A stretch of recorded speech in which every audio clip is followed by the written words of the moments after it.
Hey everybody, what's up? Josh Thomas here from TheBitBlock.com with another Super Smash Bros. Discussion. This time I'm joined by RogersBase. Woo! Hey everybody. And this guy's even more negative about Smash Brothers than me, so wait till you Get hear from him. out of here. What are you talking about? First off, let's clarify for people why we're doing this. Okay. So you put up a reaction video to your initial reactions, basically, to the Smash Direct. And before we even get into the discussion, you mentioned to me right before we started recording that your thoughts have kind of changed on the topic. They have. They've gotten a little bit better. So you sort of did a flip-flop. It's not a total flip-flop. I think it's going to be a total flip-flop by the end of this. You've got some convincing to do then. Yeah.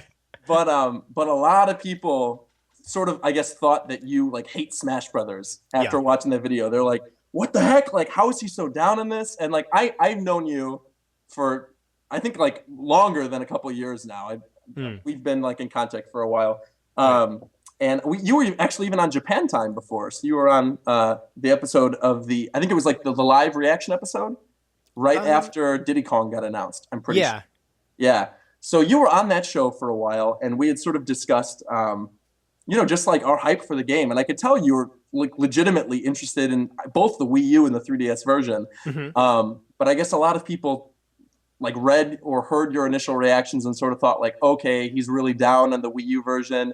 He's a little too casual for my taste. Casual is definitely a comment that I've been getting a lot. Yeah, you're for fun and I'm for glory, basically, is what it sounds like. I'm for glorious fun. Yeah, so when I was watching your video, I'd left a comment and I was like, we should really have a one-on-one discussion. And you'd mentioned you wanted to do it on Twitter. So I was like, good, the stars are aligning. Let's have this talk. I'm sure a lot of your followers would be very interested in hearing what we have to say about this and debating it. Yes. But the first thing I want to bring up, because it made me cringe when I watched your video, it made me like legitimately cringe. Oh, I love it then.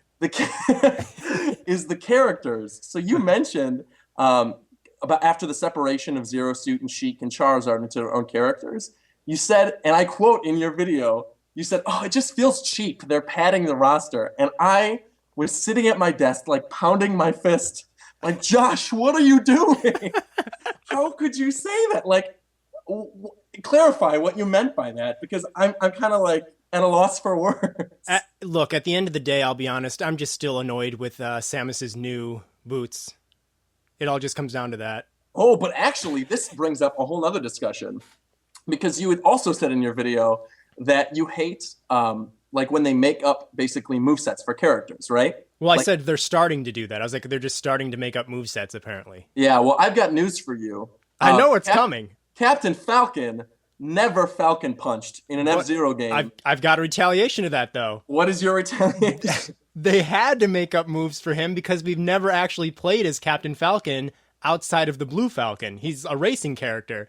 Right, so, but the moves that Zero Suit already had in Brawl, like I feel like people watched that direct and immediately saw the boots and just said, oh, this is a whole new moveset. They're not giving her a whole new moveset. They're upgrading a lot of her moves. So if you notice, like when you're watching the just like the quick clip where they showed some of her moves again, her tilts and a lot of like her basic attacks are the same. And there's even a screenshot where she's doing like the same neutral air where she spins out that like electric whip thing.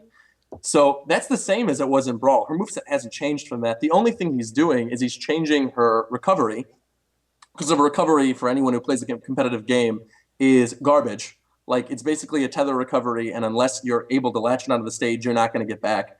So the boots help with like her recovery and things like that. Wasn't it upward as well? Like you could only you could only go upward. Up. Yeah. So there was the horizontal one was her her B side, and her B up was the like thing that went upward, right? The upward whip.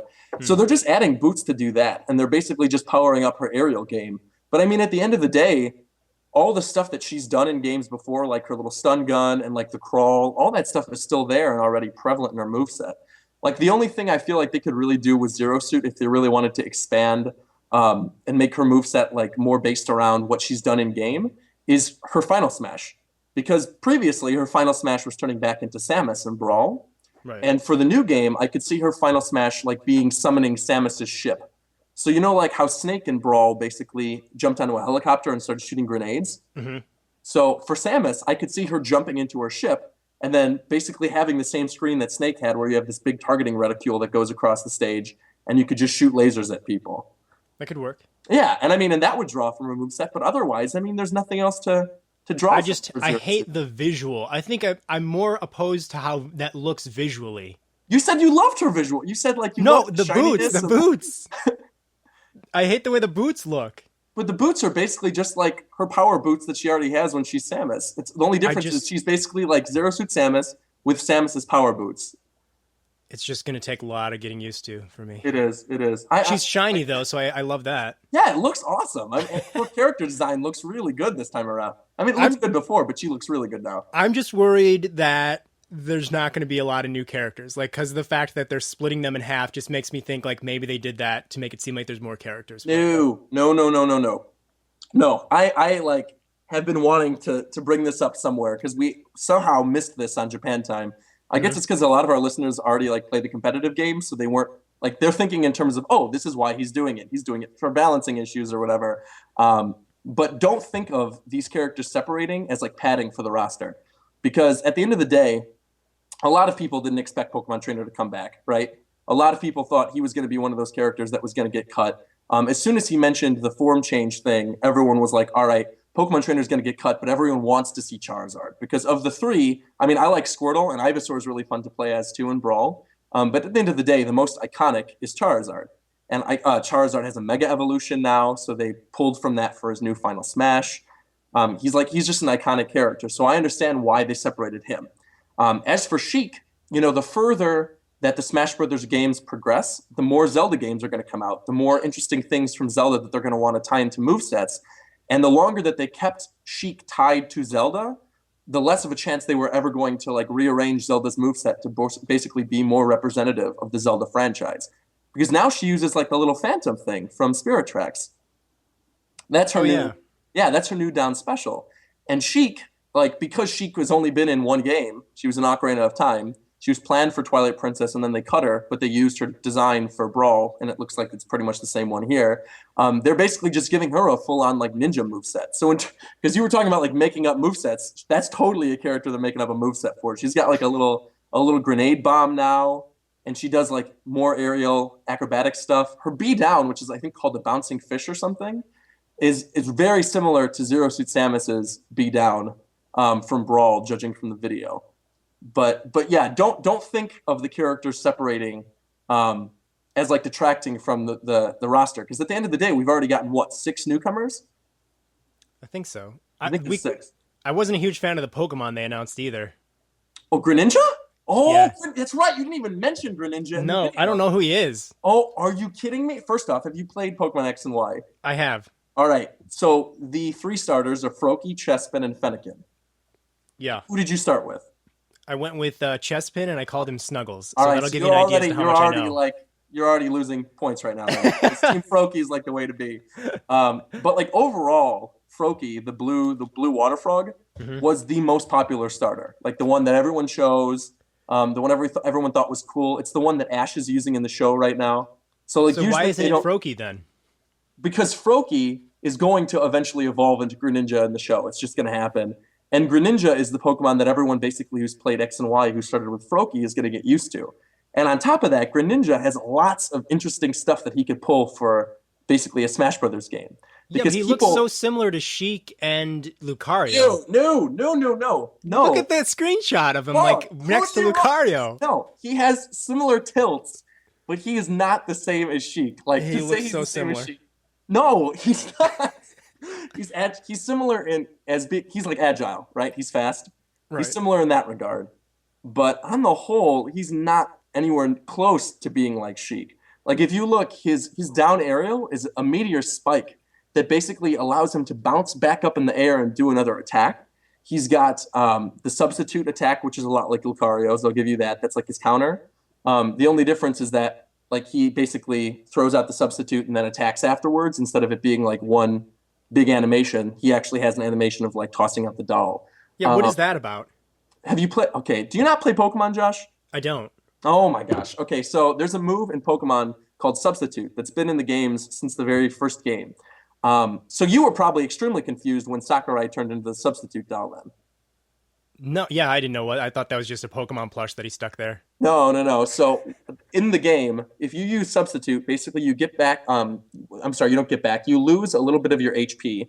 Like and if for basically giving up some of your HP, you get a Pokemon, a stand-in Pokemon called the substitute that goes onto the field and takes whatever the next attack that's going to hit you is. So it won't do as much damage. So like say I'm just going to say a move and I'm assuming you know what it is. Do you know what Hyper Beam is? Yeah. Okay, so like say you're a Squirtle and you know a Hyper Beam's coming your way, but you're faster than the thing that's going to use Hyper Beam. You could basically use Substitute, give up a little bit of your HP, stay in and drain that other Pokemon of their Hyper Beam because it'll hit the Substitute. And next turn, your Substitute will fade, but because they're still recharging their Hyper Beam, it gives you the opportunity to attack. So is it going to take away? Is it going to give you damage if you use that? I don't know. So that's not something we've seen yet because we didn't see the damage counter, but I presume, I mean, they could do that. Like maybe they'll add percentage to him after he uses a substitute. I don't know. We'll see. But there's lots of other moves like the Shuriken, the Water Shuriken. What was the thing where he has waterfalls on his palm? That's a taunt for sure. That's not going to be. I don't even know what move that would be. I think that's just like a cool looking taunt thing that Sakurai threw in there. Oh. Yeah, I don't think that actually is indicative of a move from the game. But like the Water Shuriken attack that he does, where he basically the thing he does in the trailer, where like he slashes between Charizard and Mario. So you could see in the video that unlike Sheik's needles, he can charge up the Shuriken. So if he wants to, he can like hold down the B button or whatever it is. I'm presuming it's his neutral special. He can hold down the button, charge up a Water Shuriken, and toss it to do a ton of damage. And instead of just doing like one thing of a lot of percentage to you, it'll actually continuously do damage to you and push you further off the stage. Because you could see in the Smash Direct, he throws it at Bowser at one point, and Bowser gets like pushed back, and it's continuously doing damage to him. So the Water Shuriken's really cool, and that's like Greninja's signature move from the game.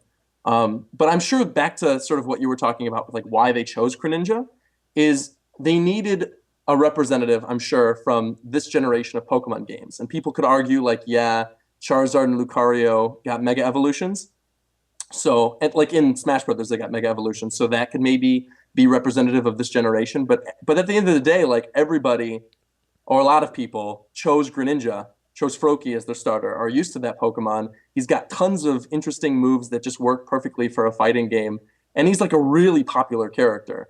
And like I said, he's going to be Ash's Pokemon throughout the course of the rest of the anime. So it makes sense from a marketing standpoint to put him in.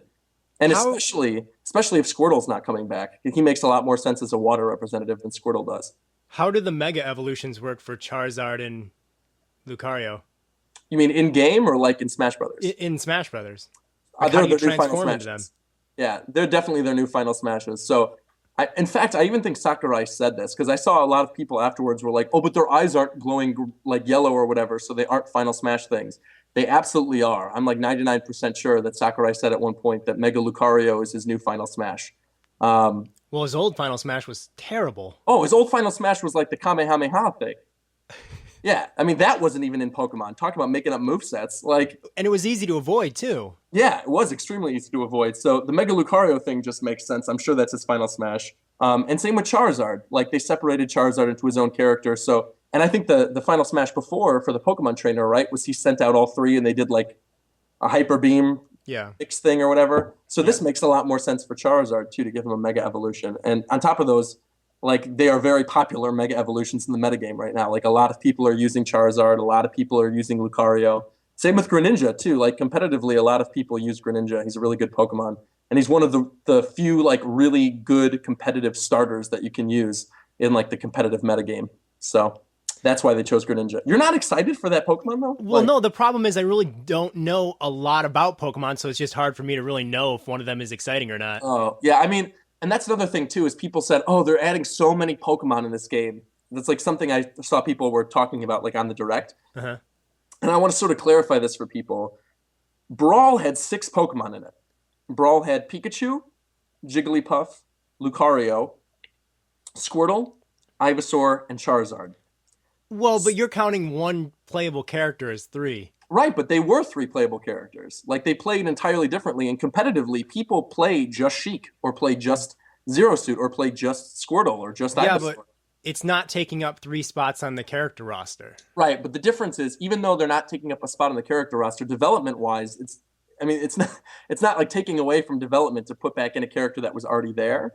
And they have to program those characters as their own characters. Like, the only difference is their down special, which is the switch move between, like, all 3 of the different Pokemon.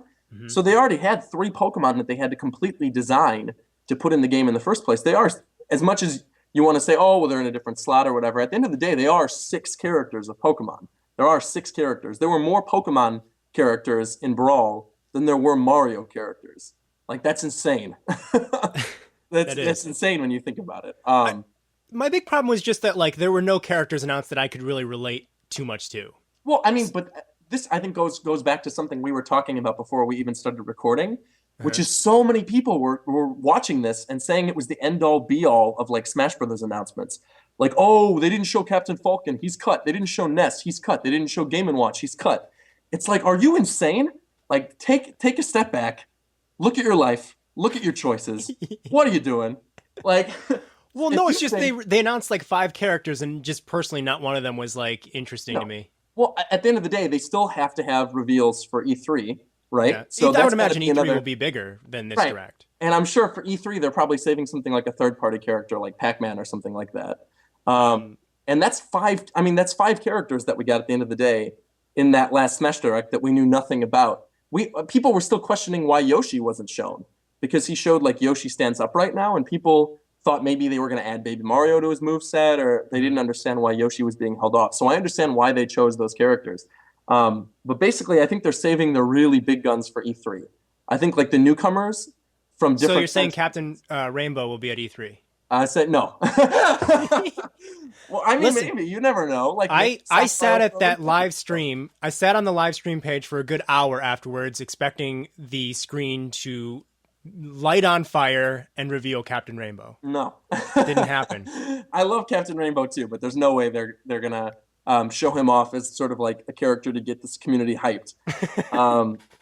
But one thing I do think is important is, like I said, E3 is still coming, right? There's going to be Smash Brothers news at E3. I'm sure they're saving at least 5 characters for E3 if we got 5 in this Direct alone. Yeah. And then on top of that, but like not all of the rosters are revealed before the games come out, usually. So like when Brawl came out, we didn't know the full roster when the game came out. There were however many unlockables, 8 or 9 or something in Brawl. Everything from including Cough Cough, Falcon, and Ness, who were unlockables in Brawl. So gee, I wonder, maybe they'll be unlockables again. Do you think Lucas will be back? I think one of the Earthbound characters will be a starter character, and I think the other one will be unlockable. But I think they'll both come back. I usually play as Lucas. Yeah, I like both of them, and I feel like we've sort of seen hints for both of them too, because we saw the Mr. Saturn item in one of the screenshots, so you know there's going to be Earthbound representation. See, I would be okay with a new character aside from Lucas, though. Oh, you mean from Earthbound? Yeah. Oh, me too. I mean, everyone would be. I'd love Earthbound, but at the end of the day, like when Sakurai looks at characters, he's looking at the whole of their franchise, right? And so there have only been 3 Earthbound games total. There's been Mother, Mother 2, Earthbound, and Mother 3. Mm-hmm. Mother 2, Earthbound being the same game. So he, a lot of the time for a series like that, he can't really justify giving more than maybe like 2 characters to them. But you look at other franchises, like I said, Mario or Pokemon or things like that. Those are multi-million-dollar franchises. They're huge, giant franchises for them. And Mario last game only got 4. So if the Mario franchise only got 4 last game, now they have 5 this game with Rosalina. Mm-hmm. But I mean, with only that, I can't imagine him adding more characters from smaller franchises unless they're like new characters representing an entirely new franchise. Well, I would say take out Lucas, keep Ness, but then add in a new Earthbound character. Oh, and they could they could very well do that. Right. I mean, that's something they could do. But back to the character padding thing too, because I want to address this. You got really upset about that comment. No, because it bothered me, because it's like it's not at all what he's doing. Like those characters already existed. He's not padding out the roster. Like he had mentioned in a very early interview. I think this was like right when the game first got announced. I think in like 2011. So it was the really early stages. Like where all we knew about it was there was going to be 2 games and they were going to connect in some way. Mm-hmm. And Sakurai mentioned in an interview that he doesn't want to add a ton of new characters to this game, that he wanted to focus on balancing the characters that were already in the previous versions and then adding basically newcomers that serve a purpose, either fleshing out a franchise that needed fleshing out, or introducing a new franchise to the series, something that wasn't represented before, someone like Animal Crossing, like the Villager, because Or like Captain Rainbow. or Captain Rainbow. If we end up getting Captain Rainbow, there you go, he'll count too. But I mean, even in terms of newcomers that we haven't heard about yet, I feel like Shulk from Xenoblade would be like a really strong choice, because you look at Monolith Soft, right? They are basically one of the do no wrong developers of Nintendo now. Like since acquisitioning them, everyone's excited for X. Like I'm sure you are too, right? More than Xenoblade, yeah. Yeah. So I mean, people were really into Xenoblade. People really like X. The people working on those games constantly tweet out stuff that Sakurai tweets out. The music from the game and stages from that game would work perfect for Smash Brothers. And Shulk has a lot of stuff that he could sort of pull from the Xenoblade universe, things like the Monado powers, even using like other Xenoblade characters, like maybe he could summon Ricky as his like recovery move or something like that. But so I could see that character happening, but he would be representing an entirely new franchise. And something I want to point out too, because other people were mentioning this since we did Japan Time, but right before we actually started recording this video, is one of my friends at Nintendo, and actually I think one of your friends too, JC Rodrigo, who, yeah, he does a lot of stuff like product marketing for Nintendo, tweeted out something, I think it was like a day after the Smash Direct, like watch closely in the Smash Direct, because there's things in there that hint at other things. And so a lot of people took that tweet as, oh, those trophy quiz things, right? Because we had the trophy quiz that had like the Pseudo Palutena, the boss from Metroid. There was like some Fire Emblem character, right? Yeah. And then I can't remember the fourth one. I think it was like 5 from Skyward Sword. So a theory that a lot of people have been having is that those trophy quiz characters have sort of been hinting at characters that are going to be added to the roster. So like Tiki from Fire Emblem could maybe hint at Chrom from Awakening. Pseudo Palutena obviously hints at Palutena, which, by the way, not to get off topic, but I do want to mention this because you skipped this in your video too, and I was like, Josh, what are you doing? What are you doing, man? Is Pit's new Final Smash. What is it? It's see, you didn't even pay attention. That's how bad. It is the 3 Sacred Treasures from Kid Icarus Uprising. So, and they're actually from the original Kid Icarus too. So it's like the Mirror of Light or the Mirror of Truth or whatever, and then there's like the bow and arrow and the helmet and the wings or whatever. So he basically has this rampage on the stage where he shoots out like these laser bows and shields and a whole bunch of crazy stuff. But his final smash in Brawl, if you remember, was Palutena. And Palutena is no longer in his final smash. We have a stage called Palutena's Temple. We got the sort of hint at a Palutena playable character with that Pseudo Palutena trophy quiz thing. I think Palutena seems like a really obvious choice for a newcomer. And on top of that, Sakurai directed Kid Icarus Uprising. Right. So I'm assuming like he'd probably want to put a character in that he, has a lot of emotional investment in. Well, so far there's only Pit, right? Yes, and Pit's the only character from Kid Icarus, right? And there's multiple games in that franchise, so that's one I could easily see getting another character added to it. And yeah. Palutena seems to make sense, and she could be interesting because she's a girl for one thing. She's got a staff with like magic powers and things like that. It'd be interesting for a moveset. The Reset Bomb Fortress looks amazing. Yeah, with Viridia in the background for the 3DS. Oh my god, that stage does look good. But back to what I was saying with those trophies, though, is that people were saying maybe those trophies hint at other characters. And a lot of people are still bringing up, like, why aren't they showing Ridley on the Pyrosphere stage? Like, they're only showing his shadow.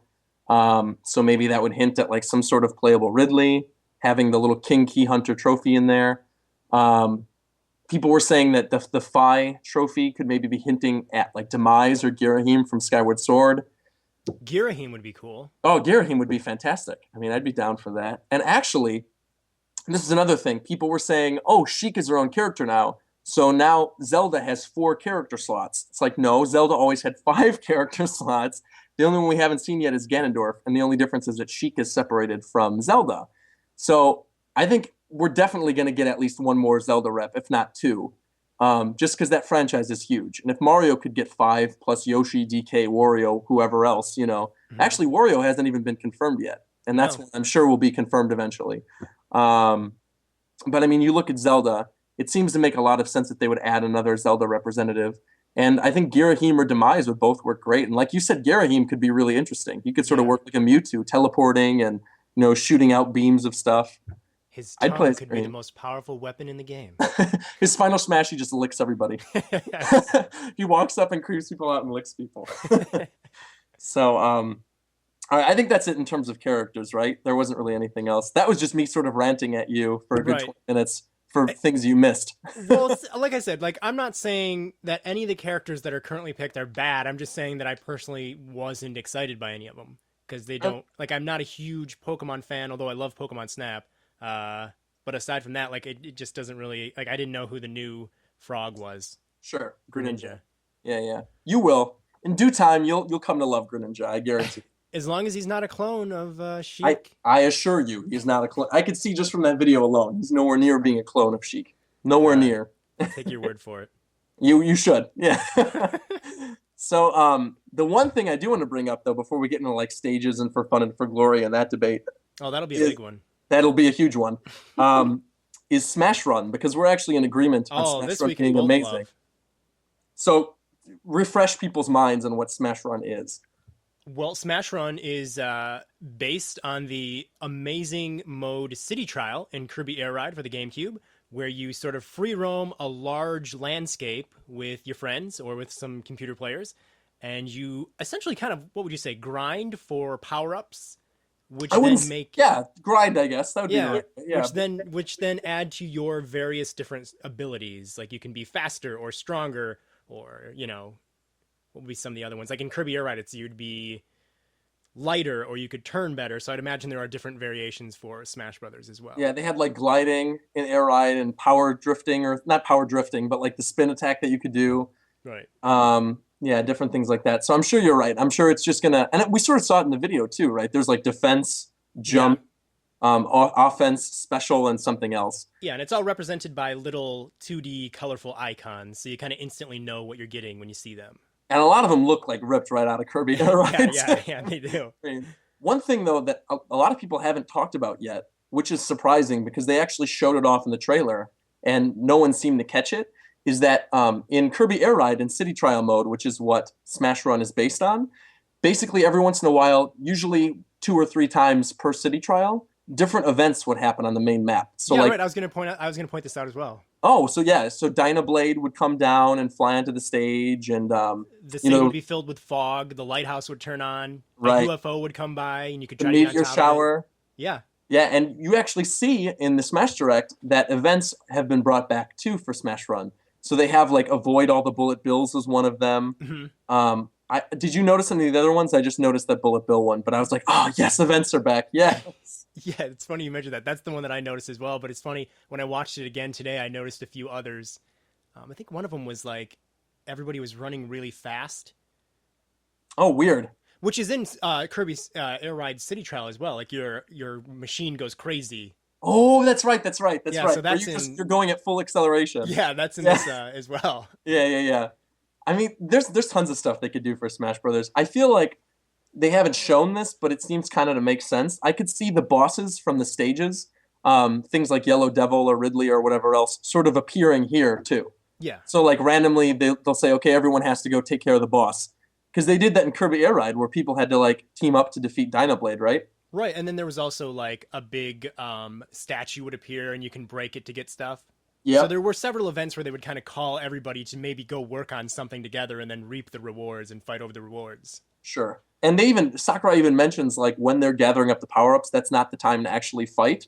And that's kind of how it is in Kirby Air Ride, it's too. It's not the time, but you still will. Yeah, of course, to get their power-up. Yeah. Of course, yeah. It's like, because in Kirby Air Ride, like, you don't get anything from killing, one of the other Kirbys that's flying by other than their power-ups. But at the end of the day, that will help you when you actually enter in the race after City Trial. Or whenever you enter into the event or whatever. It is so satisfying to mess with your friends in that mode. So I imagine it will be in Smash Brothers even more. Oh, for sure. And it looks like there's a lot. The only thing I'm like wondering about is because in Kirby Air Ride, when they destroy your machine, all of the power-ups sort of basically explode into the one little area where your machine blew up. Right. In Smash Brothers, how does that work? Because like you have to get knocked off the stage.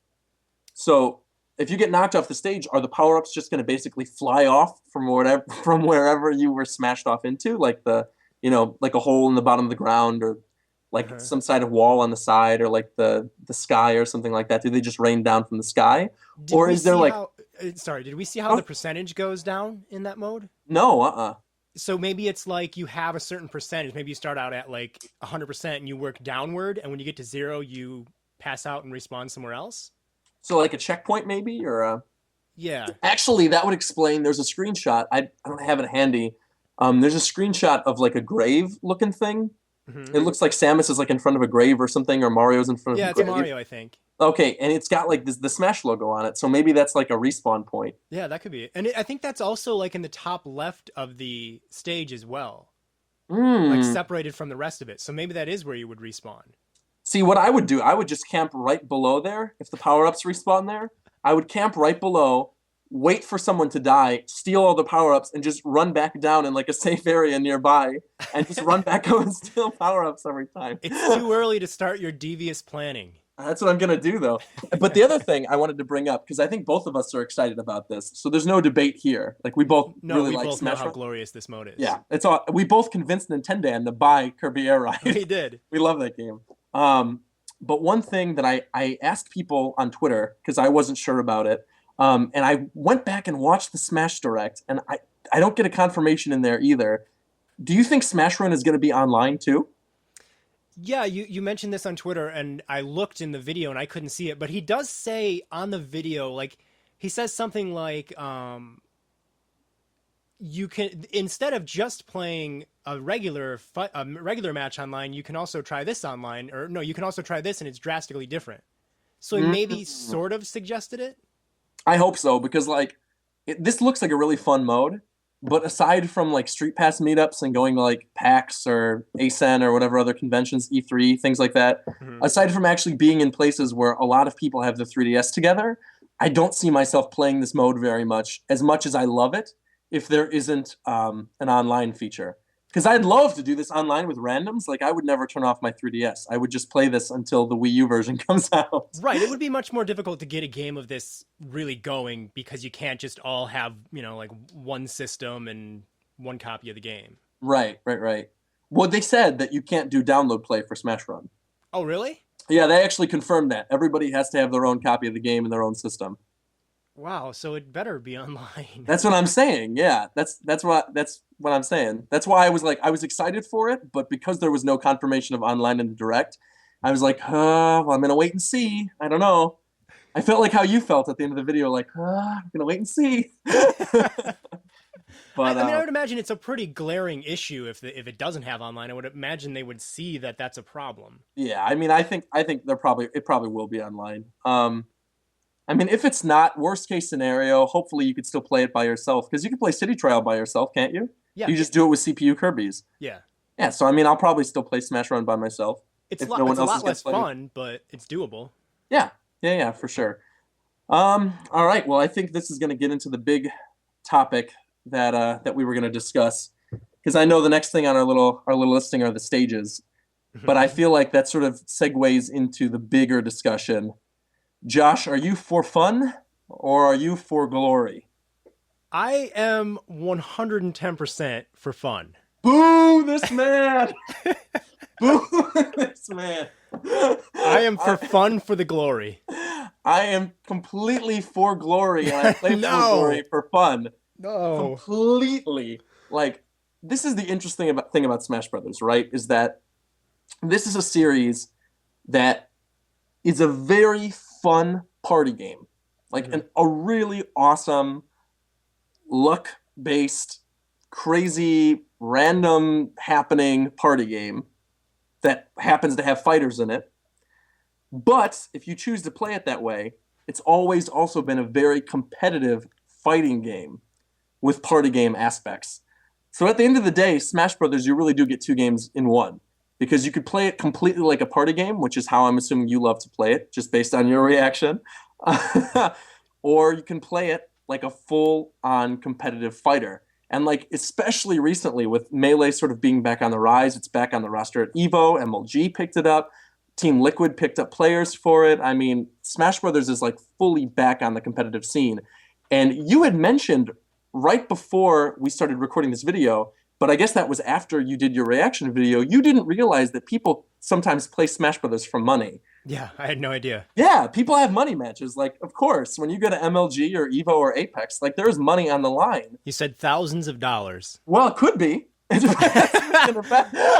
Oh, so now you're backing out of that. Now it's $10. No, but some of them the prize is that big. But when you're looking at it, I just don't mean like every tournament you go to is thousands of dollars. But I mean, there are people who professionally play Smash Brothers. Like Team Liquid, like I said, just signed Sephiroth Ken and Korean DJ, and some other group, some other clan or whatever just picked up Chillin' Dude too. And all three of those guys, you probably don't know who they are, but they are very skilled competitive Smash Brothers players. What's and like their favorite item? Their favorite item is items off. Yeah, what the favorite items. Yeah. But I mean, that's not to say that because I felt like I'm trying to figure out the right way to word this without like hurting your feelings. It's impossible to hurt these feelings. Go for it. I know we both have. I'll retaliate though, so I gotta warn you. What'd you say? I'm gonna retaliate though, so I gotta warn you. That's fine. That's fine. I feel like people who knock the competitive scene, who are like, I don't understand how you can play the game for fun, are basically just being closed-minded. Because for me, when I play Smash Brothers, it's way more fun for me to play it like a fighter than it is to play a party game. But that's not to say I don't understand why you love Smash Brothers for being a crazy fun party game. And that's not to say that every once in a while, me and Shofu and the cast of Japan Time and Ricky Cocaine and all the other Smashers who are on Smash boards, that's not to say that we don't like playing Smash Brothers like you prefer to play it. Like, we love Smash Brothers with the randomness and the items and everything like that just as much as you do. We get hyped for assist trophy reveals and things like that. However, at the end of the day, when we're really getting down to it, we're being competitive about it, we want to play with items off. Well, here's to set this record straight here, though. I'm not opposed to that at all. In fact, I even made a video not too long ago where I just was basically saying, isn't it awesome how Smash Brothers has so many types of players? So I'm totally in understanding, and I like that. But there are definitely some competitive players out there who really stick their nose up at the idea of playing with items on. Well, there's a lot of casual players who do the same thing with items off. Right, Josh. Right. I got something in my throat. Well, no, I'm retaliating though, so it's okay. No, I know it's fine. I know it's fine. But I mean, it's the same way with a lot of casual players. A lot of people don't understand why we turn items off in the first place, right? But I mean, I think that's the really good thing, and the reason why I couldn't believe that you weren't excited after the Smash Direct, because Sakurai has finally basically acknowledged that there are two completely different but completely viable scenes of Smash Brothers. There's those who play like a party game for fun, and people who really want to play it like a Street Fighter, basically, in for glory. And he's never acknowledged that before. Basically, the competitive community has been fighting against him because every game, especially with Brawl, with the tripping and with the random items and the weird glide mechanics of Pit and Meta Knight being broken, there was so much stuff in Brawl that was just tailored to that casual player. Well, tripping, nobody liked tripping. No, well, that's true. That's true. But he added it to sort of like even the playing field. That's the reason. Which it didn't do. It just annoys everybody. Exactly, right? So now it's gone finally. So this game is immediately better already. Did he confirm that it's gone? Yeah. Okay. That was one of the first things he actually confirmed. There was a pick of the day, I think like right after the pick of the day started, where he mentioned that tripping was gone. Because we all rejoiced on Japan Time. We were like, yes, it's gone. You know what's funny, though? I recently, and this is going a little bit off topic, but I went back and played Melee somewhat recently.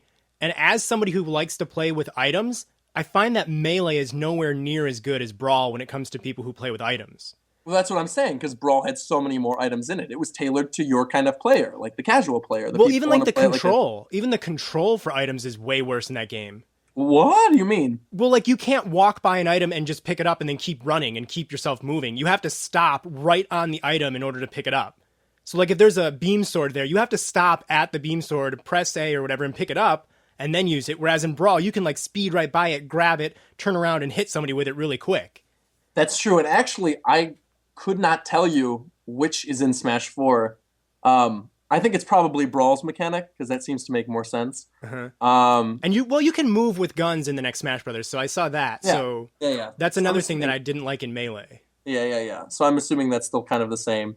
Yeah. Um, but yeah, for me, I guess I can understand why you weren't as excited for this direct as I was, but like just watching it, getting that validation of like, yes, the way you're playing the game is just fine. And here, we're going to help you play this game with other people who like playing the game like you do even easier. I So think having, go ahead. there was also kind of an indication I saw that like Sakurai wants people to really look at Smash Brothers a certain way, and he wants them to really enjoy what it has to offer. So he's kind of purposely trying to get the tournament competitive style scene to be able to enjoy more of that. Like he even says, like the reason they made Final Destination for multiple levels is because he wanted you to be able to enjoy the scenery of like Super Mario Galaxy and hear the music and stuff like that. Mega Man and things like that. Yeah. I totally like that excited me. Like every competitive Smasher who's out there rejoiced at that announcement. Everybody wants that because we all want variety too. But at the end of the day, you know, unless you're going to counterpick a stage or you're going to like go through however the bracket says or whatever stages you're going to use, like at the end of the day, we're usually on Battlefield, Smashville, and Final D in Brawl, with the occasional counterpick with something like Halberd. So do you not even like a platform in the sky, or like what is your ideal Smash Brothers? Okay, so I'm competitive, right? I play the competitive game of Smash Brothers, but I'm nowhere near as competitive as a lot of people who are really, really into it, like the people who do play those money matches. So I can't tell you exactly why they choose certain stages over other ones. But in terms of counterpicking and banning and neutral stages, and maybe this will give you a little bit of insight, stages like Smashville, Final Destination, Battlefield, all those stages, some of them have platforms, some of them don't, right? But there's no hazard. There's no element of luck in those stages. You can't be playing Smashville and then randomly a house will fall on you, right? There's no random element there. It's all, you know, just basic. Anything like that is pretty much okay. So sometimes the competitive scene will adjust if it's something like Star Fox. So the Star Fox stage in Brawl, I think it was called Space Armada. Yeah. Yeah. So the Space Armada stage in Brawl basically is very, very small. So even though it's technically a neutral stage, there's nothing like that's happening on stage. Ships aren't shooting at you. Wolf doesn't like land and drop a landmaster on you. Like it's just a basic plain Star Fox stage. But because of the slight tilt of the airplane as it's flying through space, and because of how small the platform is, that stage actually isn't a basic neutral stage. That stage in a lot of tournaments is a counterpick.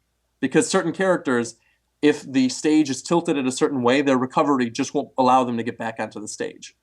That's another reason why a lot of stages like Delfino Plaza and Halberd, while like for the most part nothing crazy happens, and the stuff that is crazy that happens in something like Halberd is very much avoidable. So like the laser that comes out or the arm that comes out on the ship of the Halberd, like that's all avoidable stuff. Like you could see it going on in the background, you know it's going to happen, you could avoid it. But when it comes to something like Newport City, right, where it's this giant stage, there's areas where you could camp, and then randomly out of the clear blue sky, you get that like the boss. I can't remember what the name of it is, but like the pink cat with the bird on its head. That thing could just like pop out of nowhere and just eat you. Well, I don't think anybody likes Newport City. Well, maybe Newport City's not the right example, but like I'm trying to But think. don't see my way of looking at that. I mean, I guess if you're playing for money, then I guess I get it. But like, I kind of feel as though, yeah, you're gonna definitely have some random things happen at times. But if you're really good, you would know how to like deal with that. Right. Well, that's how things are for like the Halberd stage or things like that. But certain stages, there are just weird stage happenings that are there that are completely unavoidable, and they're just based on luck, right? And those stages immediately get banned. Things like just going back, we have the stage list here now. I guess we could kind of segue into stages with this. Looking at the 3DS roster of stages and the Wii U roster of stages, I love stages in both of them. But competitively, the 3DS version, there's like nothing to play on. There's like one stage. There's like two stages maybe that are neutral. There's like the Arena Faro, which basically works like Pokemon Stadium, because Pokemon Stadium's always been like a pretty plain neutral stage in Melee and in Brawl too. Because the original Pokemon Stadium, there was nothing that happened other than platforms rising up. Like Pokemon didn't attack you, wind didn't pick up. It was just platforms that changed. And that's how Arena Faro looks, or Ferox, or how do you say it? I would say Faro. Faro. See, okay, so we're saying it objectively correct, and there's people out there who say it wrong. But like Arena Faro is one of them. The Lumio City stage from Pokemon looks like another one that is pretty much neutral. And of course, Battlefield is a neutral one, and Final Destination, those are pretty neutral stages. And I guess you could kind of maybe argue that the Punch-Out Arena is going to be pretty neutral, but the Punch-Out Arena has walk-offs. So another thing you were mentioning, like why certain stages are banned. When stages are just flat and they allow the character to actually walk off the stage, things like the Mushroom Kingdom stage from Melee, like this Punch-Out Arena, like the Tortimer Island stage that's on what's it called, the 3DS version in this game. For stuff like that, if you're a character like Little Mac, let's say, right, and there's no way to knock you off a platform where you have to actually fight in the air to get back on the platform, Little Mac would just dominate every time on that stage.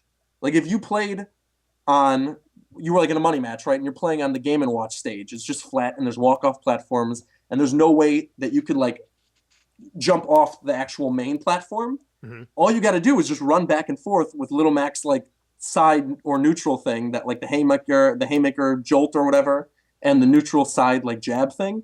You could just run through everybody on the main arena, and if they aren't like strong characters like Bowser or like DK, or they have no other way to counter Little Mac's just like relentless attacks. And you could see in the videos, Little Mac has super armor, so that would make this even worse. Characters, I mean, stages like the Tortimer Island or things with walk-offs would immediately, you know, just be in the advantage of one of the characters. So unless you're playing as Little Mac, you know, good luck trying to win this match. So that's why they ban certain stages like that. Listen, Tortimer Island has a great white shark attack you in it, therefore it should be accepted by all. No, I know. Okay, the great white shark thing is pretty awesome. I'll give it that. And on top of that, the Tortimer Island stage is randomly generated too. Yeah. And I mean, I'm not saying I hate these stages. Like the Reset Bomb Forest looks amazing. Mm-hmm. And like the Gerudo Valley stage with Twin Rova and the dropping bridge, and like even the 3D land stage where you traverse through the entire, like I think it's like the landscape, and then it goes 3D through the mountains, and then you go over water. Mm-hmm. Like that stage looks really cool, but that's not something you'll ever see in like a competitive environment. Because that's why you'll never see me there. Yeah, exactly. That's why you don't play competitively, because you like to just play on the fun stages. Mm-hmm. Right. But when you look at the Wii U version, you have Wily's Castle with like the Yellow Devil. You have Pyrosphere with Ridley.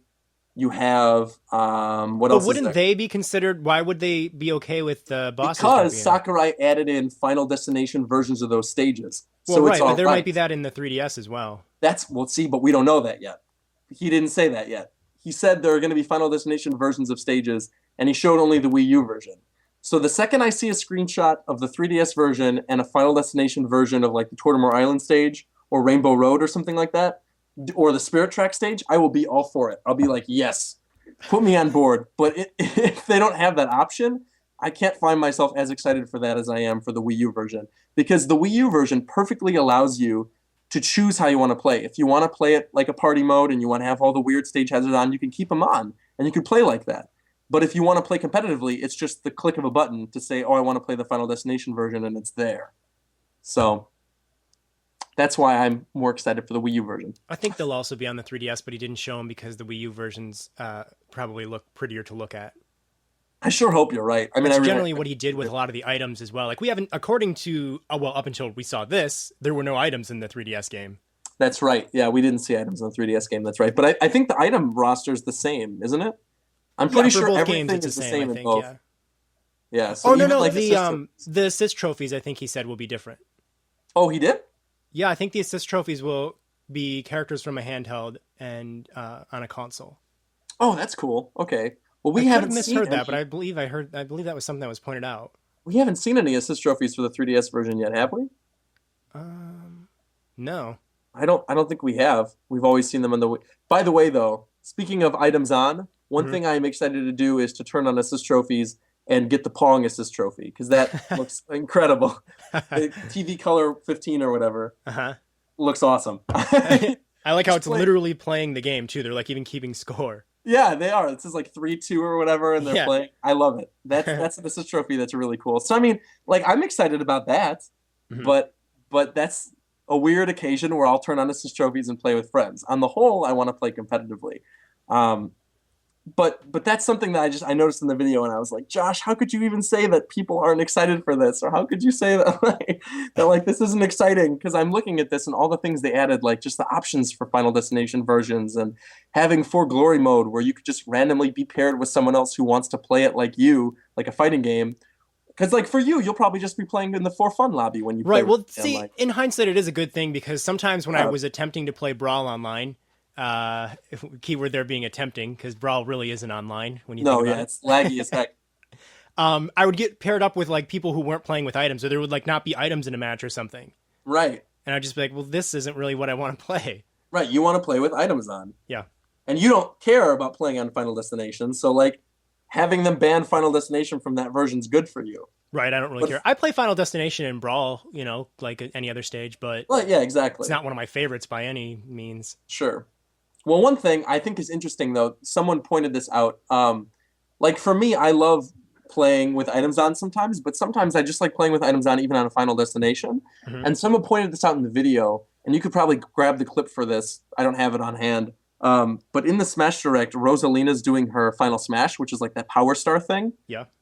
She's doing that on the Final Destination version of the Mario Galaxy stage. And it's very clearly the Final Destination version of the Galaxy stage because the regular one is like rounded and it's Hmm. got the weird gravity mechanics. Yeah. So you're So, saying you can have items on the Final Destination? yes. So if you choose, you just want to play with friends and like you're not playing in the For Glory lobby, you're just playing with friends and you just usually just like playing on Final Destination versions of stages, Hmm. but you do want to turn items on, you do have the capability of doing that because they do show that. Well, the good thing about that too is like I was looking at the whole idea of like a boss jumping into the stage. And I think I told you this before we started recording, but like I don't even know if I would like that. And I love items. Like so if I find it Right. annoying that the yellow devil pops in and it just kind of distracts the fight, we could just play on the Final Destination version of the Mega Man stage, Wily's Castle, Exactly. with all the Exactly. items on. See? Exactly. See? There's a good middle ground for both of us. There's a good middle ground. That's exactly right. If you hate the bosses, you could just turn off the hazards, go to the Final Destination. And on top of that, he made a point to show that there are Final Destination versions of both Wily's Castle and Pyrosphere. Hmm. And those are the only two stages we know so far in the Wii U version that That have have a confirmation boss. of bosses. And while I'm here, I'll mention it now because a lot of people tweet me about this, and we've talked about it on Japan Time. I actually think it's on the one that's about to go up. But I do want to point this out. If you pause the video for Ridley, I mean, not Ridley, it's the Pyrosphere stage. You know, when he's like hinting at the bosses and you see the shadow of Ridley? Uh-huh. If you pause at just the right time, you see a brief glimpse of the very base of his tail. And people were saying, oh, is that like Meta Ridley or something like that? No, that is his tail very clearly from Other M. So if you go look at the character model from Other M and you look at his tail in that clip, that's very clearly Other M Ridley. So Ridley is still going to stay a boss. And I saw people debating me and saying, well, Ridley in Other M is a clone of Ridley. So maybe regular Ridley will still be playable. And that might be the case. That's But grasping at straws. that is grasping at straws. I feel like, exactly. If you want to give yourself false hope, fine. But I'm not going to hinder people from doing that anymore. Like, if they want to have that false hope, that's fine. However, the thing is, if Ridley does happen to become a character, right, and he's not a clone, there's at least a reason that they added that version of Ridley on that Pyrosphere stage. And there's the reason why they didn't show him, as opposed to just, because otherwise, why would they not show Ridley unless there's a reason to hide him? Well, is Sakurai aware of what people request and talk about? Oh yeah. He even mentioned troll that Sakurai is mentioned in an interview. People, I think it was with IGN or someone where they asked him. They said, what are characters that you heard requests from since Brawl that you're like thinking about for Smash Brothers? And he was talking about the Villager, how like people wanted an Animal Crossing character, and he thought like, well, Animal Crossing would never work. They're not fighting characters. But now we have the Villager, and it makes perfect sense. And then they said, well, what about Ridley? And he said, well, people have requested Ridley for so long, but this is where that meme comes from, where people say, oh, Ridley's too big.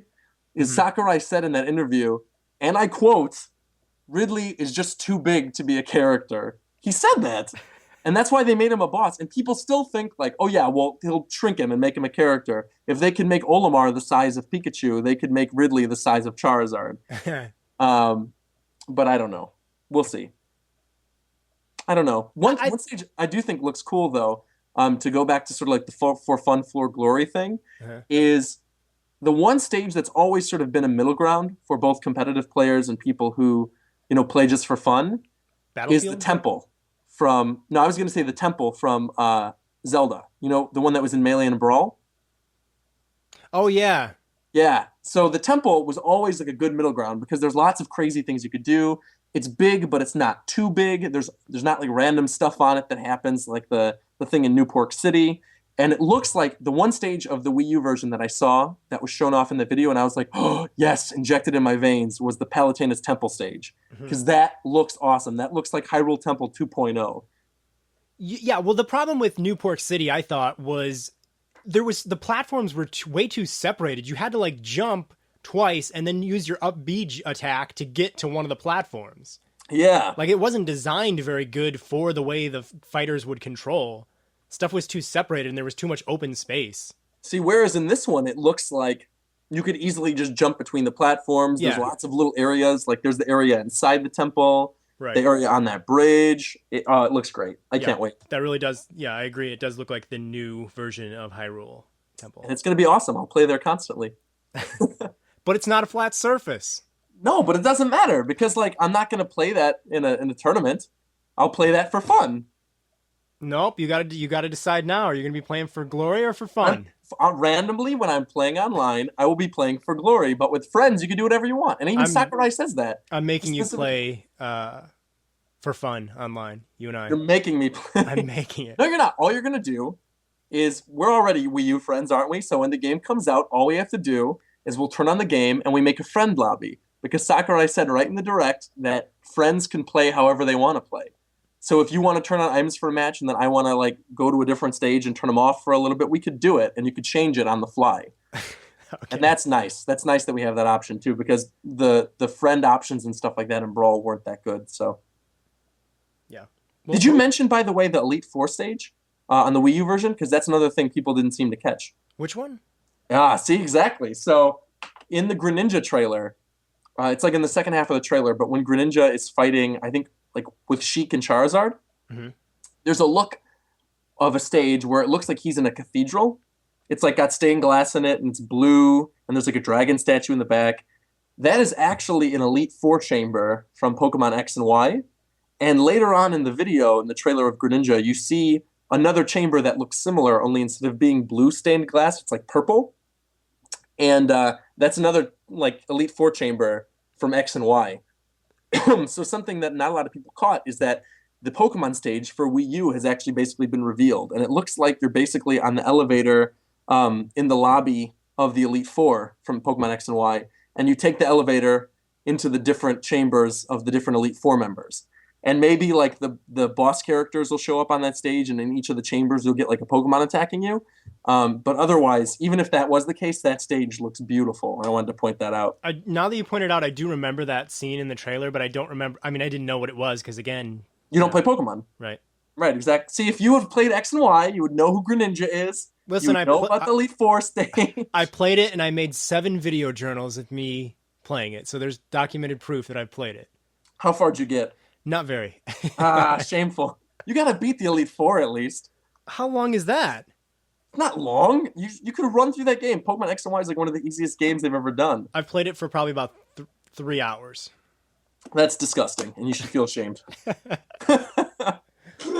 I do, but not for that reason. Well, all right.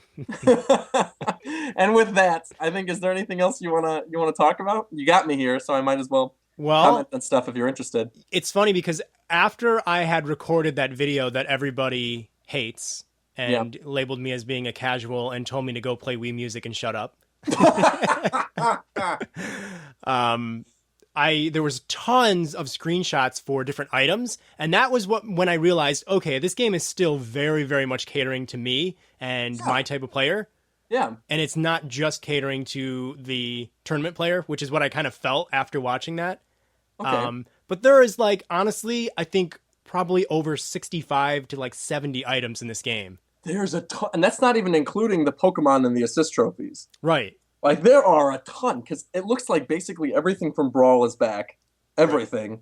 Yeah. Even in like the other trailers, there's all the new stuff that they showed off, like the fairy bottle, just a whole bunch. The beehive. There's a Tanuki tail. Crossing. The Tanuki tail. Yeah, they didn't even show that off in the trailer. It's in the screenshot. Yeah. Tanuki tail, the blue shell from Mario Kart that follows you around and then hits you. Yeah, I don't know. How is that going to work? It looks like in the video, there's a really brief glimpse of it. Mm-hmm. It looks like Sonic throws it at Mario, and it basically is floating above the sky. And what I'm assuming is when you're in like a match with 4 players, whoever has the least percentage or the most amount of kills at that point, it'll basically fly over them, chase them for a while, and basically switch targets to whoever gets in first place. And then after like a designated time, like 10 or 15 seconds, it'll attack that person. And you could see in the video that Mario's like off the stage and he's just about to jump back on the stage, but the shell flips over on its back with the spikes and just drops down onto Mario. So I'm assuming the shell basically just does a meteor smash and knocks the opponent off the stage. It looks really fun. That'd be good. Yeah, it looks really fun. I mean, are there other items? Like I'm sure I'm missing. There's a Chain Chomp. I think that's an assist trophy. Oh yeah, Chain Chomp's an assist trophy, which is cool. Dark Samus is an assist trophy. Midna, Skull Kid. Uh-huh. We finally saw what he did. Skull Kid though. Skull Kid doesn't summon the moon, which I think is the dumbest thing in the world. Like he's got to summon the moon. You know what's funny though? What Skull Kid does actually the same thing as what one of the Pokemon does. Oh, Palkia. Yeah, Palkia does the same thing. He flips the stage. Yeah. Ugh. So that's kind of put in Skull Kid, and that's what you do. It's like, come on, Sakurai. You know, here, get ready to be even more angry with me. The one mainstream Zelda game I've never played is Majora's Mask. And I'm hanging up the phone. Are you serious? No, I'm being dead serious. Oh my god, Majora's Mask is my favorite Zelda of all time. So does it make any sense that he would flip the world or no? No. Oh. It would make sense if he stopped time or if he dropped the moon down. Those are the two things that would make a lot of sense. So this is not even in the game. Not even in the game. No. The only thing it's maybe kind of referencing is the very like opening of Majora's Mask, where you like get turned into a Deku Scrub. The very opening of that game, when you're going from the first area to the clock tower in the middle of town, there's this little cutscene where the world flips around and it's like swirling, and you have the Happy Mask guy talking to you. But that's it. Like the Skull Kid doesn't flip the world at any point. He just drops a moon down on the world. So I don't know what that was about, but a lot of people got really angry when they saw Skull Kid and didn't see the moon. Yeah. I thought it was weird that he's doing the same thing as one of the Pokemon. Yeah. Oh, one thing I do want to mention too, because it's something I was going to bring up earlier when we were talking about JC's tweet, of things that maybe other people like didn't notice, is if you look at the item like montage, you know the rocket belt from Pilot Wings? Yeah. So the rocket belt has a logo next to it of a plane, like its own separate logo from being from the Pilot Wings franchise. Right. And the Pilot Wings stage also has its own logo of a plane from the Pilot Wings franchise.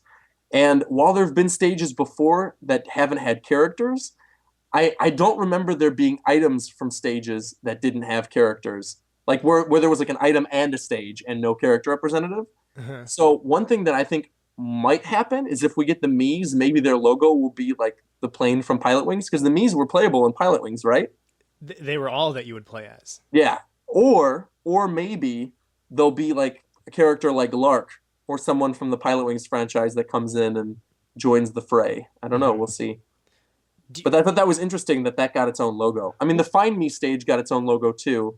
It's like a crown or something like that. Mm-hmm. But I feel like that makes more sense because that's like tailored to its own game and its own stage. Whereas we saw multiple instances of the Pilot Wings logo, and we saw multiple instances of Wario's W, which all but confirms Wario's coming back too, as if he wasn't. Doesn't like every level, pretty much every stage, pretty much have a character assigned to it now, like a playable character? Pretty much. Are there any that don't? Brawl sort of broke that, yeah. So Brawl had Smashville, which didn't have a playable character. It had Electroplankton, which didn't have a playable character. And there was another stage, and I can't remember what it was, and the listeners are probably going to kill me. But I can't remember. But yeah, I mean, there's precedent where like you could have a stage without a character. But like, I don't know. I feel like they're not going to add Balloon Fighter at this point, but the Balloon Fight stage on 3DS has its own logo. It's got like the balloons. Mm-hmm. And like Villager I said, uses a Balloon Fight move. Yeah. That's true. The villager uses the balloon fight move. So, but then again, like I said, villager's his own character now, but Hmm. there wasn't an Animal Crossing character in Brawl, and there was still an Animal Crossing stage. Hmm. So I don't know. We'll see. It's confusing. It is confusing, but definitely confirmation of Wario coming back with the little W's with Ashley and Waluigi and the different items and things like that. I'm trying to think of what other items were. There were a ton of Kid Icarus items that were in those screenshots you're talking about. Yeah. Like a ton of them. There's the back shield. Um, I think it's called the Killer Eye that you like put on a platform and it shoots out little beams at you. There was the Ore Club. There is something else. Tell me what I'm missing. There's something else. I The feel like drill arm. The drill arm. what? Yeah, what's that's from Kid Icarus, right? Yeah, so Diddy Kong, like you could see in one of the screenshots, he shoots like the drill out, but it looks like he's still holding on to the actual gun part. So maybe he'll be able to throw that as a projectile after he actually shoots the drill out. Hmm. So we'll see. I don't know. But yeah, I mean, I'm more positive about the game overall now. Good. I'm see talking to me and thinking over it again, and giving it a second thought. You realize that I'm right in the end. No, I realize that I'm going to make you play for fun nonstop. Your own little personal hell. It won't be. No, I mean, at the end of the day, I'll still play for fun eventually too. I mean, I like playing both modes. I'm the kind of person who goes in between. Hmm. But it was just the thing that disturbed me when I watched the video the first time. I was like, oh, he's completely neglecting to talk about like how the competitive players felt about all this because like we were just in awe. Even like there was a reaction video. I don't know if you want to link it in this video or in the description or something because it's not exactly PG-13. I'll put it in the But description. Duncan Knee Deep, who's a Poketuber, maybe some of you guys know him. He recorded a video of me and Shofu and the rest of the Japan Time crew live reacting to Greninja, Hmm. and the reactions were just out of this world because all of us are Pokemon players. Hmm. So we all come from a background where we knew who that character was. And that's a character none of us expected to see. And Shofu exclaimed something that I am not going to repeat here. You just got to go watch the video to hear what he says, but you will laugh, I assure you. And I think it perfectly sums up how he felt. Greninja is Sheik 2.0. Greninja is Sheik as a Pokemon, but nothing like Sheik. But yeah, I mean, I am still way more excited for the 3DS game. Yeah, I mean, that's acceptable. And I think at the end of the day, I mean, if I really have to say, like, what I'm more excited for right now, I'm going to say the 3DS game too, because we're getting it in a couple months. Yeah, that's one of So, my like, reasons as naturally, well. I'm going to be more excited for the one that we're going to get in a couple months that I'm going to be able to play. But later on down the line, like, on the whole, what am I more excited about? I mean, the Wii U version. Like, once because this is something else people were bringing up. Why did they release the 3DS version first? Because you mentioned, I can't believe we didn't even talk about this. We were going to wrap up without talking about this. You said in the video, in your reaction video, like, I don't understand why they're releasing the 3DS version first. I still don't. Yeah, well, the reason why I think is because the people who play Smash Brothers competitively, right, or the people who just play Smash Brothers in general, if they were to release the Wii U version in summer, no matter how many modes the 3DS version has over the Wii U version, no matter how they market it, at the end of the day, it's still called Smash Brothers for Wii U and Smash Brothers for 3DS. Like they're tying them in as two games from the same cloth. Like they're not Smash Brothers Kerfluffle and Smash Brothers Kerfluffle Portable or something, right? Not yet. Not yet, right? But they're not, I don't think they're going to get a name. I think they are just going to say I Smash think you Brothers. just gave him a name right there. Kerfluffle. That's what it's going I to be don't known think as it's from now on. But I feel like consumers, right? They would see the Wii U version, play the heck out of it, especially the competitive scene, play the heck out of it. The 3DS version would come out and they would not get as many sales from the people who already bought the Wii U version because it's like, oh, cool, there's a mode that's tailored for people who like to play for fun. But for me, the competitive player, I just can only get one system. I'm going to get the Wii U one and I'm going to get Wii U because that's the one we're going to play at EVO and Apex and things like that. Whereas if they released the 3DS version first like they are, all those people who are so hyped for just the Wii U version, like the competitive aspects, all those competitive players are going to go, well, there's 3 months between the 3DS one and the Wii U one now.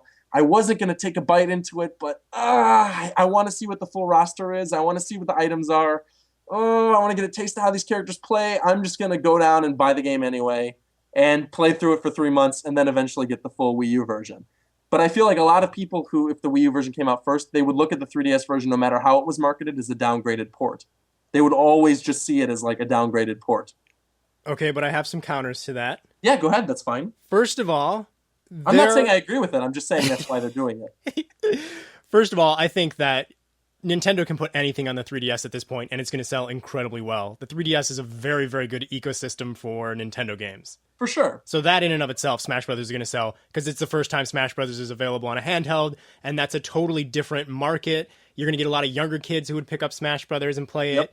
And also, the games do have different modes, so even if you have one, you'd still be like, oh, but the 3DS has this really cool mode, and they connect, and we don't even know what's going to happen when you connect the two. So there could be something... You're giving the competitive scene too much credit. Like, I guarantee you, the majority of people on the competitive scene don't care about Smash Run. They just don't. Like, but there could be more modes Run. on the 3DS, though. Well, yeah, of course there could be more, right? But the big one they're pushing is Smash Run. And for people who play competitively, they're not going to care about that. They just won't. And releasing the 3DS one first, I think, is great because you could play it on the go. It allows people to sort of have, that fun experience playing Smash Run or playing the crazy stages like the Tomodachi Life stage and the... Wow, weird. I called it by its localized name now. That's weird. Because at the time of the Direct, there was no Tomodachi Life.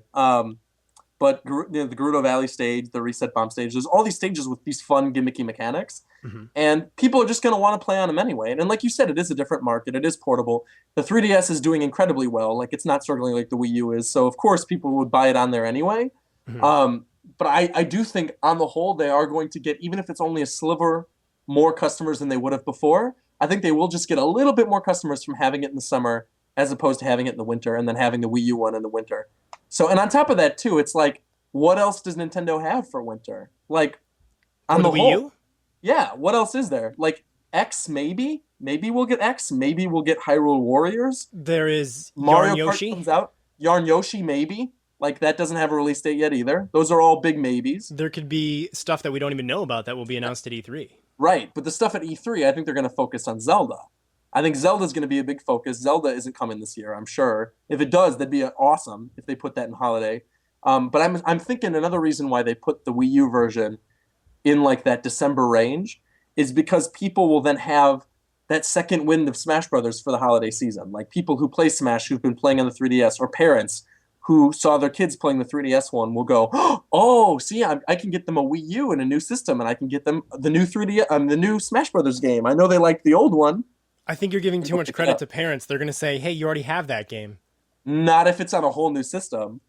I could see that argument if it was like two versions of Pokemon and they were both on 3DS. But this is like a full-on HD game on a different system. I think they'll differentiate from that. Do you agree that the 3DS version is going to sell infinitely more than the Wii U game? Of course, yeah, of course. The 3DS base is like, however much it is right now, it's huge. Like at the end of the day, of course it's going to sell more because the install base is bigger. Go ahead. I think they're probably putting Smash out in the winter because they don't want it to compete with Mario Kart 8. That's exactly what I was going to just bring up because what else do they really have right now that has a solid release date? Nothing. Mario Kart 8 is May. Right? If this Smash is coming out in summer for 3DS, I'm assuming that's like what, June, July, at latest August, right? I'm gonna predict July for Smash 3DS. See, great minds think alike because I said July too. But what I'm thinking is that they probably don't have anything between that May and winter range, and they could at least have Smash Brothers there for the 3DS. And for the Wii U side of things, they could at least hold on to Smash Brothers until winter. And then maybe separate stuff like Hyrule Warriors and like Yarn Yoshi and X like later on in the year. Or Bayonetta too. Bayonetta still doesn't have a release date. Yeah. I think all those games are coming out this year though. I think they are too, but at the same time it's like we have no solid release date. We have a better release date on both of these Smash Brothers games than we do on any of those other games. But it's Nintendo. They could announce these release dates tomorrow. I mean, look at Tomodachi Life, right? Yeah. They got that announced 2 days after the Smash Direct, and now it's coming out next month. Yeah. So, for sure. But yeah, I mean, another way that I look at it is that they could be thinking, okay, Mario Kart 8 is like the possible system seller for Wii U. So if we get more people owning the Wii U because of Mario Kart 8, that would lead up very well for Smash Brothers in holiday season. Mario Kart 8 is way more of a system seller than Smash Brothers. Oh, yeah. I mean, without question. Yeah, that's not why I went, I don't know. But I think I agree with you in terms of system sellers, right? Because Smash Brothers is sort of a game that appeals to a much wider audience than like the hardcore audience that Bayonetta or X or Zelda will grab, you know? So I'm in complete agreement with you. They don't want to have two of those sort of quote unquote evergreen games next to each other. They want to have Mario Kart be the big summer seller and Smash Brothers be the big holiday seller. So that makes sense. I think you just sort of agree with me now. I think you just agreed with me. You sort of came up with your own argument against your. Against I don't like this at all. So that's why they're doing it. Yeah. Yeah. I mean, aren't you happy to have a Smash Brothers in summer? Like, I want a Smash Brothers as soon as possible. Yeah, man. Like the new Smash in summer is going to be great. Having the 3DS one, being outside. I could see myself like laying on the beach, like laying just on a, one of the nice beaches, like with the sun bathing on me and me just practicing my Smash Brothers. It'll be great. It'll be great. On Tortimer Island. Exactly. On Tortimer Island. There you go. Fighting on Tortimer Island. Got a mojito in my hand. I'm laying there. It'll be nice.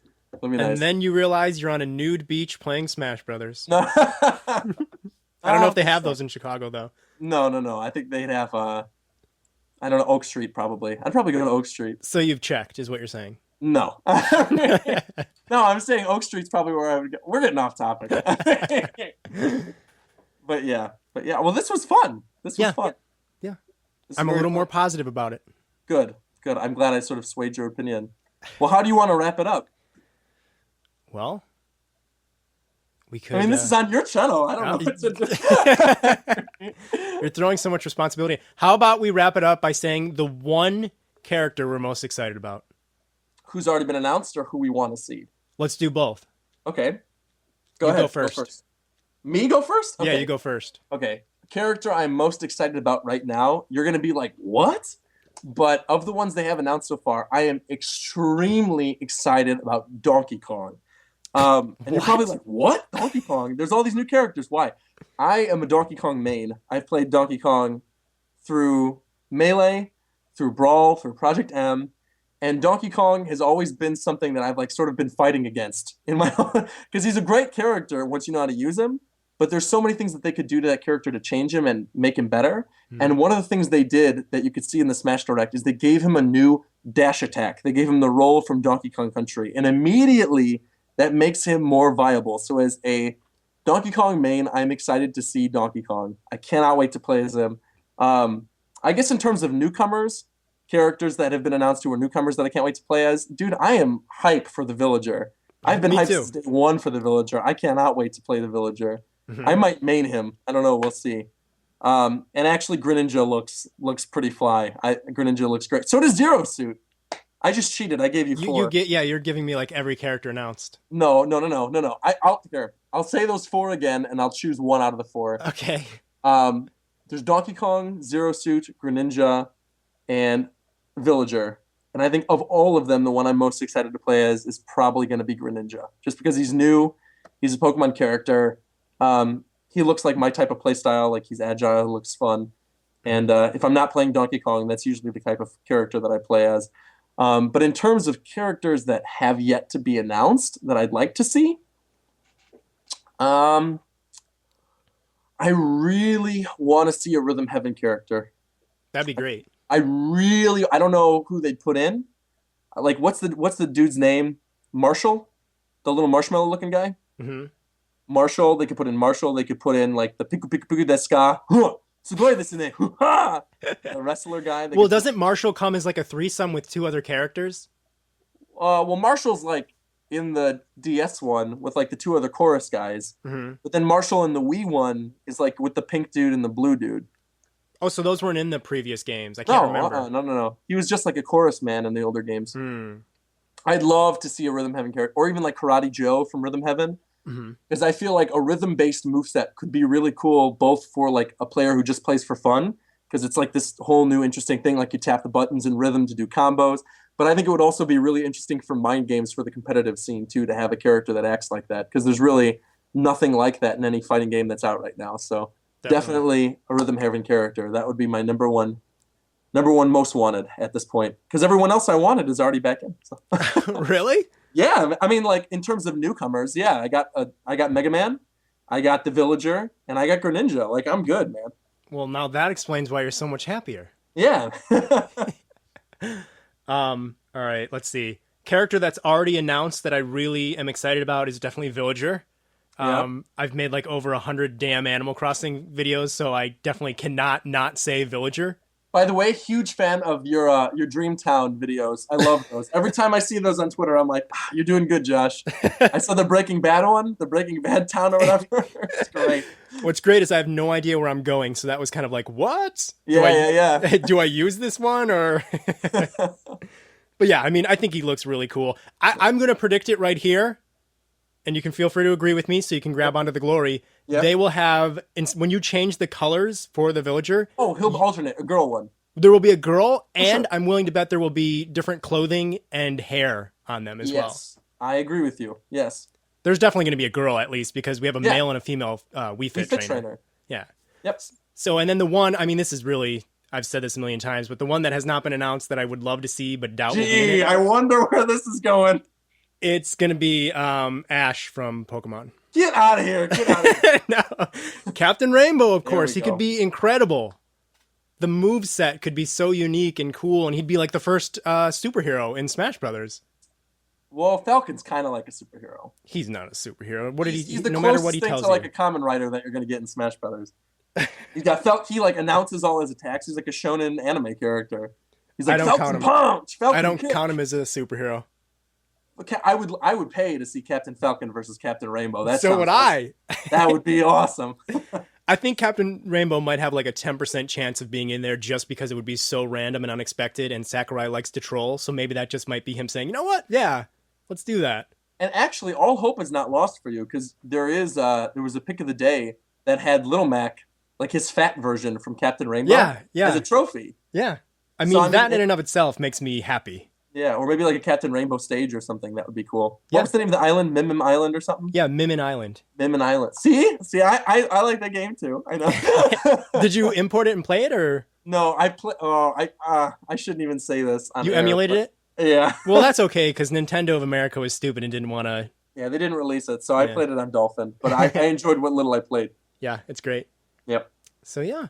Cool. Thank you so much for sitting down and talking with Smash Brothers. Of course, anytime, man. It's been fun. It has been. My hype is slowly but surely going up. I have a feeling at E3 I'm going to be crazy for it. Yeah, I think like when you see a character that's really going to blow your mind at E3, you're probably going to be like, "Yep. Now I feel it. I'm on the hype train now."